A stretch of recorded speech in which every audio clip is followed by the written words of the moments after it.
Hello and welcome back to 30 Days to Learn Photoshop. This is day 9, the brush tool. I'm Ben Gribbin, and in today's lesson we're going to be considering the brush tool and its many features. So let's go ahead and switch over to Photoshop, which is obviously the start. So we're going to select the brush tool, we're going to show you how it works, how it can be used, and all kinds of different things. So let's start by just showing you where the brush tool is and how you can access it. So you need to go onto this icon here, and it's called the brush tool. That's its official name. If you press B, that will also change you to the brush tool. Let's just show you that. Let's say we're on there. If we press B, that will return us to the brush tool. Okay? So that's how you get to the brush tool. Now, we're just going to fill in this page just so it isn't hurting your eyes. And in order to do that, you click on this drop-down menu here. Now this drop-down menu is your basic brush settings, and it allows you here to change the size of the brush head, and also it can change the hardness. So if we click on one of these standard brush heads, these are the built-in brush heads, we can change the size, and you can see there we're making this bigger and bigger and bigger. Let's go and change the foreground colour to black, just so we're not looking at those squares. And that's all you need to do to use it. Essentially, you just click and drag and draw.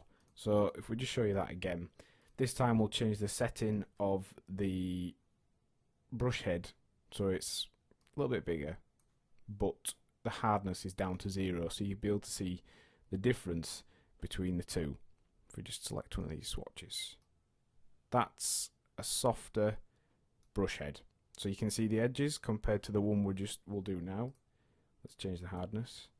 You can see the edges are softer, more gentle, whereas these are hard, very contrasty edges. So you can use that completely to your advantage. Now there's some more settings for the brush tool up here on the options menu. We've got the mode, the opacity, and the flow. Now those are three main ones that you will use. So we're going to consider the blending mode now. So if you click onto dissolve, what this will do is essentially add noise to the very edge of the brush. Now it's a little bit difficult to see when we're using the very hard heads, but if we just make a soft head, let's change it to softer head, you'll be able to see it's a lot more noisy, almost like spray paint in actual fact. So you can see the difference between that one, and that one. There's a lot more noise in that one. You can use that to add grunge. If you were painting in some leaves and things like that, to make it a little bit less obvious, you could dissolve the edges. Okay, so we're going to show you the behind mode now. This is interesting because it works essentially like layers, except it isn't. It's on one layer. So you can use this to your advantage to create cutouts, painting behind see-through areas, but not having to switch layers. Keeping your illustrations simple and all kinds of things. So let's go ahead and paint one black line here. We'll do it in normal mode, so in effect they're going to be the top layer. So let's do that, just like so. Then if we change the colour of our brush, so you can just tell the difference, and we click on behind, it paints behind this top brush stroke. Now you can use that to your advantage to create layered up elements and all kinds of different settings and looks. So it's a little bit different, but it's a very handy tool to be able to use, and you can see it just keeps going back and back and back. So every time we change the colour here, we're actually painting behind the area that we've just created. When you let go of your brush tool, in essence, it's just going back another layer, but this is actually all in one layer. So if we go over to the layers palette here, you can see that is all one layer. So that's just a quick way of being able to create really interesting effects, especially when you're working with photographs. And then finally, this is the clear mode, and it basically works just like the eraser tool. If we were to just zero that, you can see it's just erasing everything that we've done. So you can use that instead of using the eraser tool, because this would actually be set to the same settings as the brush that you used, whereas the eraser doesn't have the same settings by default. Next to the colour mode, you will see opacity and flow. Now these two are very slightly different, and we're going to show you how now. So let's change to a red colour just so you can see it contrasted against the white background. And we're going to change the opacity of our brush. In fact, we'll do one line as the normal, and then we'll do one line as a reduced opacity. So this is our normal red line. Full strength, that colour, it's coming out as the softness we've set and the brush head size we've set. If we change the opacity, however, it will actually reduce the amount of colour that's coming out. It reduces the strength, and in effect it makes it see-through. So as you can see here, these grey and white boxes which we've talked about that denote transparency are actually partly showing through our brush strokes here. If I do it again, it will start to bring the colour closer and closer to this colour, but what it actually does is also reduces the see-throughness as it does that. So you can see eventually we'll end up with full strength colour. Now you can use that when you are working with photographs, when you're working with images where you want to subtly change them, and you change the opacity just to make things less obvious. So if that's opacity, then what is flow? Well, flow is kind of similar to opacity. However, even if you start off down at 0 or as close to 0 as you can get, let's just say 1%, what it does is it paints, and if you keep going over that area, it will increase the strength of the colour until eventually you're near the red colour. So it's kind of like using an airbrush, I suppose.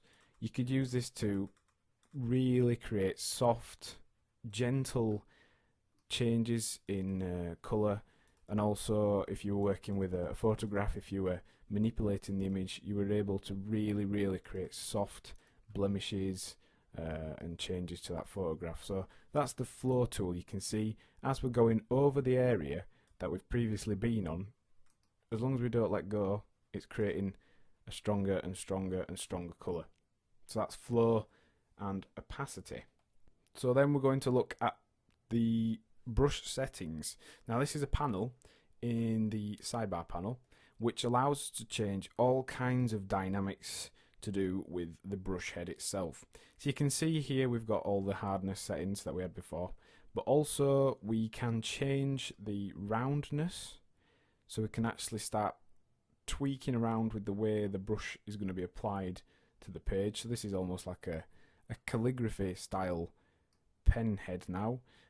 We can change the rotation, we can change the roundness, we can change the orientation of the actual brush, so we can flip the single brush, and you can change pretty much everything you want. Let's just show you some of the main things that you would actually want to change, and we're going to do that by using a very slightly different brush. All you need to do to select a new brush is on either this panel or that one. When you're working with the brush normally, you'd probably use this one. Click the drop down menu and just select your new brush. If it's a custom brush, you won't be able to set the hardness of it because it is a certain hardness, but the basic brushes you can change all those settings for. So let's click on this brush head here. This is going to allow us to show all the different dynamics and settings we can input. So you can put spacing in if you wanted, and this allows you to, as the name suggests, space out the different brush heads. So you could actually create the effect of having pop rivets using this one. Let's just change the size. If we show you that along there, change the flow back up again. If we go along here like that, that creates the effect of actually having pop rivets, and we can change the spacing again if we need to do so. So let's go onto there again. We can keep going, and we can also turn that off. Let's go back to the basic photo brush. That will just create a nice smooth line. If we go into shape dynamics, this is going to give us all sorts of jitter settings. So let's just go back to one of those screw heads, go onto the brush panel, and if we click on shape dynamics, turn those on. Size jitter allows you to actually create almost like chalk or wet brush watercolor style brush heads. You can control it by using your stylus wheel on your mouse, or if you're using a tablet, you can use that. And also you can have it fade out. So if we just show you that over here, let's change the size of that. If we go down here, it changes the size of the brush head fades it out. But also you can see, instead of it just being one of those screw heads, it has got like a sort of brushed effect. And that's from the size jitter. So if you were using stars and things like that, you could use this partly with angle jitter and roundness jitter to be able to create stars, snow, all kinds of things. The minimum diameter just tweaks this end where we're fading it out using whichever control we're working with, and the angle jitter rotates the heads of the screw in this case, and it does that randomly, so it helps you create all kinds of different effects. Let's just space it out so you can see a little bit better what it's doing. If we go back to shape dynamics and we change the angle jitter, you'll notice all the screw heads are changing randomly towards each other. And again, you can control that by the direction you're going in, or you could change it using the stylus wheel, pen tilt, pen pressure.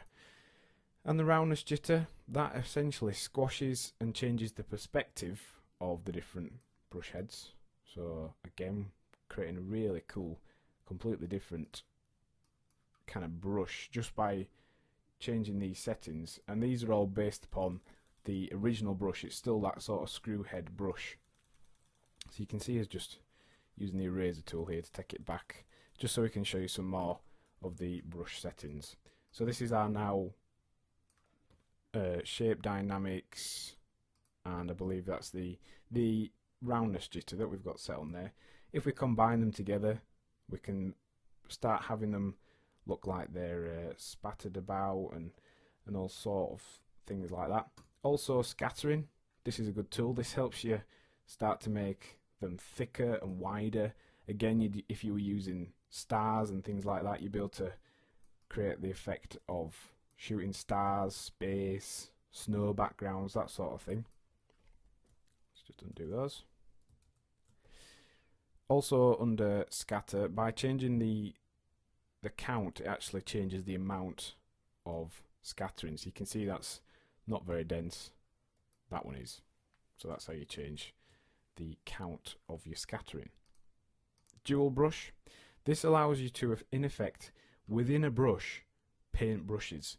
So I know that sounds a little bit complicated, but we've got our original brush selected. Now we're selecting a secondary brush, which is in effect going to mask off or stencil out those previous brushes. So I'm going to show you this by using a more dense first brush. We'll set it on this brush now, and if you watch this now, it's actually masking out the edges of the previous brush into sort of circles. So that's quite handy, works very well. And again, you can then change the scatter, the size and the count for that brush. Color dynamics, you can actually change within scatters. You can have all the different brushes randomly changed colors. You can have them sort of go through a color range, which is handy if you're using leaves or grass, things like that. And then finally down here we've got things like noise, which will add noise to the edges of your brush heads, and wet edges. This is a way of being able to make them look like they've been stenciled on using watercolors or using some sort of permanent marker. If you just see the difference there, it looks very saturated and under contrasted and almost like it's got wet edges.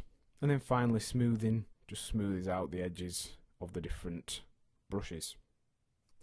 So finally we are going to look at how to load in new brush heads. Now you can actually download and purchase brushes online from websites like graphicriver.net, and they're very, very simple to use. There's also free websites that offer them, and you can purchase grunge brushes and all sorts of different styles and effects. When you're working with photographs, they really will help you out, and also when you're doing website designs and things like that. Now these are the built-in Photoshop sort of default brushes, and in order to get to that menu, all I've done is clicked on the drop down brush window and then clicked on this new, the kind of preset brushes drop down. So if we go on the basic brushes, and you will notice it asks you whether you want to replace current brushes with the brushes from the basic brushes, which is a bit of a mouthful. Press OK, and don't save. So that's just reset our brushes to the default Photoshop brushes. If we wanted to load or switch to a new brush set, all you need to do is click on that new set. You can append it, which means it will be added to the end of the current set you've got, just in case you wanted to be able to use that again. And in order to load new brushes, all you have to do, hit the load brushes panel, and if we just type in ABR, and ABR is a brush file. Apparently we don't have any on the computer, but all you need to do is locate the brush file, and then if you go ahead and click on those brush files, you're able to load them in. It will ask you if you want to append it or completely replace the current brush sets, and also you can reset brushes, save them and replace them using this menu here. There's a number of viewing options. You can have them as a word display, you could have them with a larger thumbnail just to make browsing through them a little bit easier. So what have we learned in today's lesson? Well, we've looked at brush tool basics, we've looked at how we can change brushes, we've looked at how we can load new brushes, and we've also considered blending modes. We've looked at how to paint behind using dissolve and things like that. And the task for the lesson is to practice using the brush tool, changing your brushes and painting using different blending modes. So just practice and see what you can make an experiment on. Next time on 30 Days to Learn Photoshop, we'll be looking at the history tool. Thanks for listening.